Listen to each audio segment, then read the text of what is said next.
KPCC ಗದ್ದುಗೆಗೆ DK boss ಮಹಾ entry. ಬೃಹತ್ ಪ್ರತಿಜ್ಞೆ ಕೈಗೆ ಮತ್ತೊಂದು ಶಕ್ತಿ. ಡಿಕೆ ಮಹಾ ಪದಗ್ರಹಣದ ಎಕ್ಸ್ಕ್ಲೂಸಿವ್.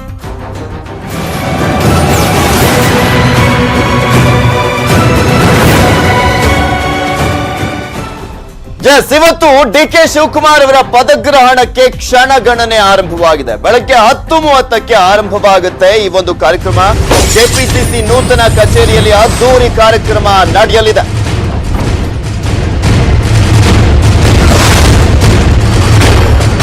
ಪ್ರತಿಜ್ಞಾವಿಧಿ ಕಾರ್ಯಕ್ರಮಕ್ಕೆ ಆಹ್ವಾನಿತರಿಗೆ ಅವಕಾಶವನ್ನ ನೀಡಲಾಗಿದೆ. ಟೋಟಲ್ ಆಗಿ 150 ಮಂದಿ ಗಣ್ಯರಿಗೆ ಮಾತ್ರ ಆಹ್ವಾನವನ್ನ ಕೊಡಲಾಗಿರುವಂತದ್ದು. ಸರ್ಕಾರ ಪರ್ಮಿಷನ್ ಕೊಟ್ಟಿರೋದೇ 150 ಜನರಿಗೆ.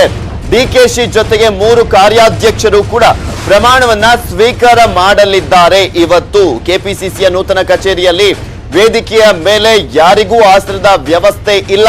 ಭಾಷಣ ಮಾಡುವಾಗ ಮಾತ್ರ ನಾಯಕರಿಗೆ ಆ ವೇದಿಕೆಯನ್ನ ನೀಡಲಾಗ್ತಾ ಇದೆ. ವೇದಿಕೆಯಲ್ಲಿ 130 ಅಡಿ ಅಗಲದ LED ಸ್ಕ್ರೀನ್ ಅನ್ನ ಅಳವಡಿಕೆ ಮಾಡಲಾಗಿರುವಂತದ್ದು. 2.5 ಗಂಟೆಗಳ ಕಾಲ ನಡೆಯಲಿರುವಂತಹ ಕಾರ್ಯಕ್ರಮ.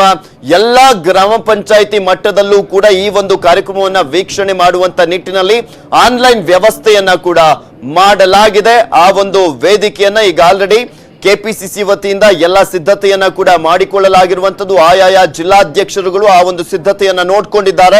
ಇವತ್ತು ಅತಿ ದೊಡ್ಡ ಒಂದು ಡಿಜಿಟಲ್ ಮುಖಾಂತರ ಈ ಒಂದು ಪ್ರತಿಜ್ಞಾ ವಿಧಿಯನ್ನ ಸ್ವೀಕಾರ ಮಾಡ್ತಾ ಇದ್ದಾರೆ ಡಿಕೆ ಶಿವಕುಮಾರ್ ಅವರು ಕೆಪಿಸಿಸಿಯ ರಾಜ್ಯಾಧ್ಯಕ್ಷರಾಗಿ.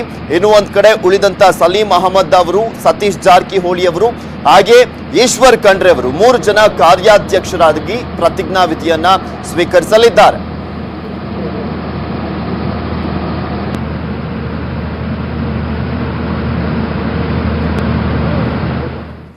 ವಿಶ್ವವರೆಗಿನ ಸುದ್ದಿ. ನಾನು ಪೃಥ್ವಿರಾಜ್ ಹಾರ್ನಳ್ಳಿ. ನೋಡ್ತಾ ಇರಿ ನ್ಯೂಸ್ 18 ಕನ್ನಡ. ಜಾಲ ನಮ್ಮದು, ಬಲ ನಿಮ್ಮದು.